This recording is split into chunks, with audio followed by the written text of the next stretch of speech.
From Creamer Media in Johannesburg, this is the Real Economy Report, our top stories this week. We speak to the head of the newly formed Passenger Rail Agency of South Africa about the utility's investment program and possible spin-offs for business. The Johannesburg Development Agency is committed to inner-city regeneration. And artworks in the inner city highlight positive transformation. For commuter rail to remain affordable, reliable and safe, government will have to play the leading role. But PRASA CEO Lucky Montana believes there may well be an emerging position for the private sector in this mix. Terence Creamer reports. Transport Minister Jeff Gedebe unveiled South Africa's newest state-owned enterprise at a well-attended public launch at Joburg's Park Station. The merger brings the well-known commuter brands of Metrorail, Shosholoza Translux and City to City under the aegis of one corporate brand, known as PRASA. The consolidation is the strongest indication yet of government's desire to place rail back at the heart of the country's passenger transport strategy, a strategy underpinned by a 25 billion three-year investment plan to arrest passenger rail's decline. But what role, if any, could the private sector play beyond supplying PRASA with capital goods, infrastructure and services? CEO Lucky Montana outlined his vision from Park Station's Platform 16. Now, the main thing to understand is that the 25 billion rands that is being put into this program is for us to upgrade, arrest the decline. It's not addressing your future investment requirements. For example, we still need new investment in terms of the new rolling stock. The 25 billion rands doesn't include the new rolling stock program. It is currently before government. We've done a plan for that. And I'll say that we need about 560 new coaches a year over a period of 10 to 12 years. That program we've submitted to government. A decision will be made soon as to whether we should go for a PPP option or we should go for an option of that being financed strictly by the state, or that our company should just go to the market with a government guarantee. Montana said there were a number of specific projects in which he felt the private sector could act as a partner, including the 8.6 billion Malota corridor connecting Tshwane and Mpumalanga, and a larger aspiration for a high-speed train between Durban and Johannesburg.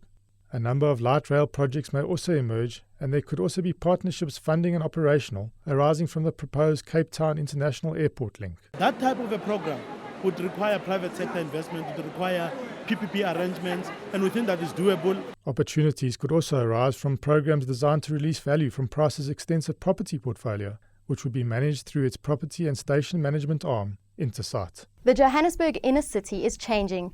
Join us after the commercial break when Christy van der Merwe takes a look.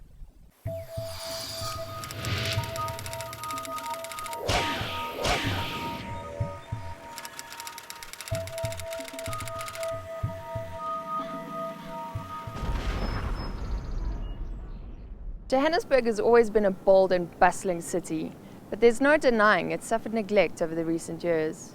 But the Johannesburg Development Agency is changing that. We've spent about 4 billion rand if I include the Rea Vaya bus rapid transit system, which makes up quite a big portion of that.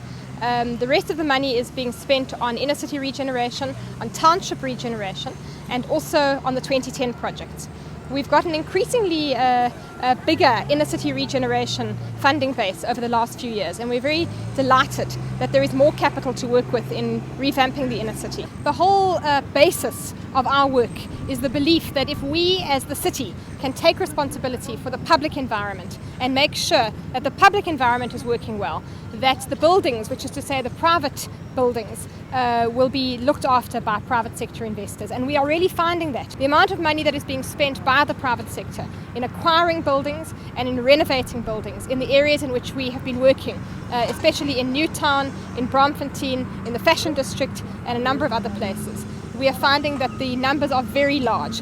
If the city just spends a little bit of money fixing the public environment, the private sector spends a lot of money fixing the private buildings. In the acquisition of properties and in the renovation of properties, there has been a boom in the inner city, a big boom. And what we are seeing is the construction of new buildings, that is to say commercial buildings, residential buildings. And it's very exciting because we also see that development taking place all around us. Key to the success of any project of this scale is having a strong skills base to draw from. There's enough money for inner city regeneration, but that money means nothing until it can be applied. And the people in the engineering field, the quantity surveyors as well, play a key role. The architects play a key role. And the construction companies. And at the end of the day, none of this could be done without the workers who work in the construction companies and who often, put their lives at risk in some of these big projects. They are the guys and women who are out there every day delivering these projects. And we as JDA are very fortunate to be able to play a sort of coordinating or leading role in all of this. But at the end of the day, we as JDA staff, we don't deliver this by ourselves.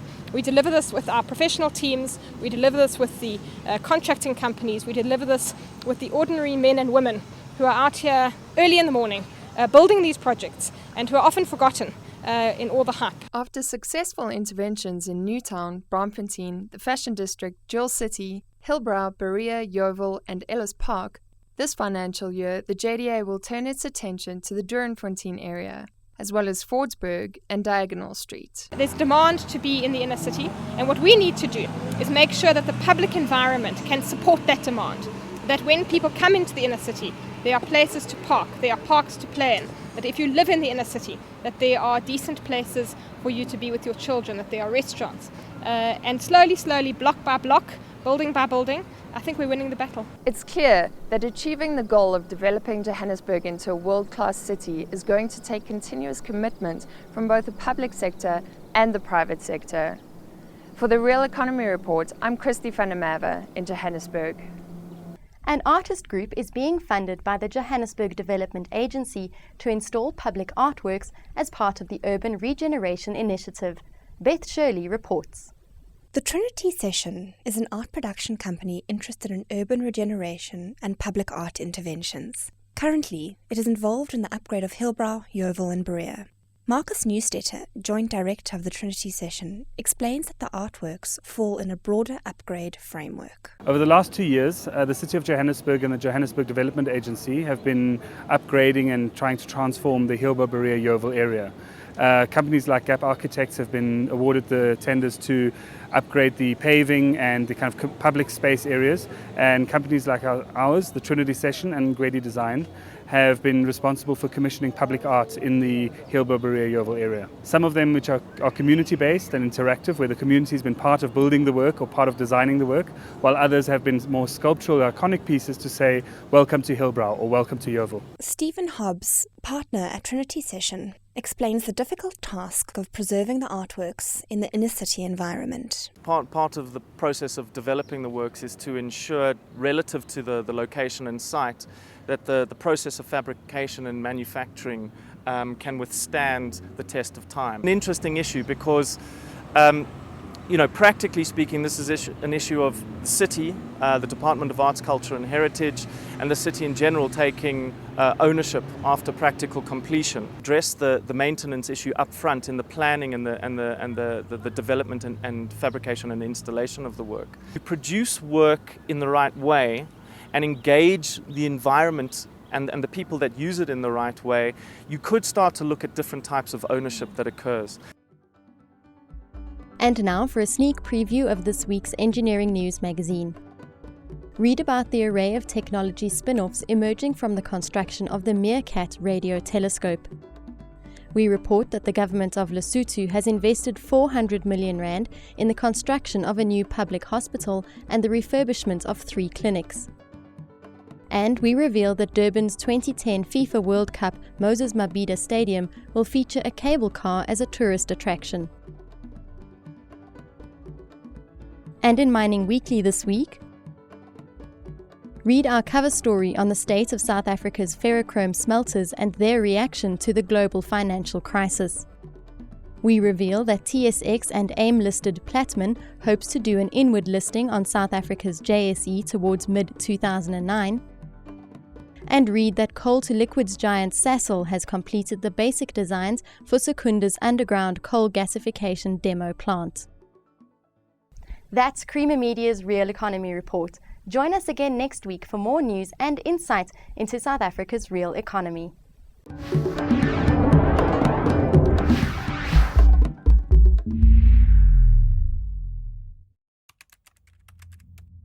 Creamer Media's Mining Weekly delivers unmatched insight into Africa's premier industry.